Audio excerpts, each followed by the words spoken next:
ایک سوال جو ذہن میں آتا ہے وہ یہ ہے کہ پھر اس کو انہی اوصاف میں ذکر کر دینا تھا جو ہم نے توحید کے باب میں کی ہے، اس کو علیحدہ سے دوسرے عقیدے کے طور پر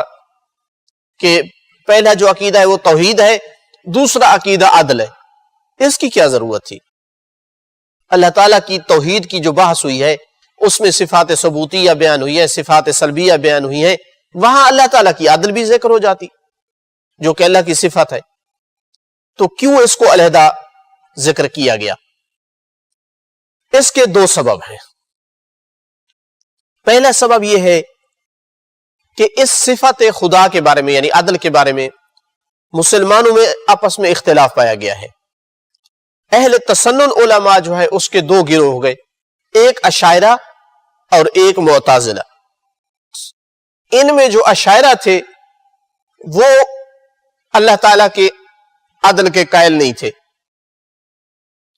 یعنی وہ عقل کی روح سے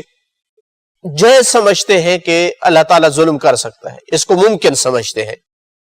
جبکہ امامیہ شیعہ اثنا عشری معتزلہ دوسرا جو گروہ ہے اہل سنت کا، یہ اس پر عقیدہ رکھتے ہیں کہ اللہ تعالیٰ عادل ہے اور وہ ظلم نہیں کر سکتا ہے، اس سے بلند و بالا ہے کہ وہ کسی پر ظلم کرے۔ تو چونکہ یہ مسئلہ بہت زیادہ اختلاف کا سبب بنا تو اس لیے اس عدل کے مسئلے کو علیحدہ ذکر کیا۔ دوسری وجہ یہ ہے کہ یہ ایسی عظیم صفت ہے اللہ تعالیٰ کی، یہ عدل، کہ اسی پر انحصار ہے آنے والی مباحث کا، جو آنے والے عقیدے ہیں بعد میں جو آ رہے ہیں، چاہے وہ نبوت کا عقیدہ ہو، امامت کا عقیدہ ہو، قیامت کا عقیدہ ہو۔ اگر عقل ثابت ہو جائے، اگر عدل ثابت ہو جائے تو یہ صفات ثابت ہوں گی۔ اگر انسان کی عقل یہ حکم لگا دے کہ اللہ تعالیٰ عادل ہے تو پھر ضروری ہے کہ وہ لوگوں کو اپنے حال پہ نہ چھوڑے، ضروری ہے، ورنہ عادل نہیں رہے گا۔ ضروری ہے کہ وہ انبیاء کے ذریعے سے رہنمائی کرے، ائمہ کے ذریعے سے، پھر ضروری ہے کہ عدل اور انصاف کے تقاضوں کو پورا کرنے کے لیے قیامت کا دن قرار دے۔ لیکن اگر جو آدمی قائل نہ ہو کہ اللہ تعالیٰ عادل ہے اور عدل کرتا ہے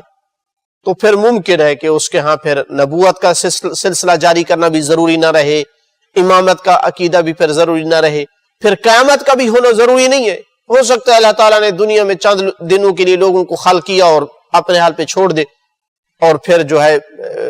بس دنیا اور ختم، قیامت کا دن ہی نہ ہو۔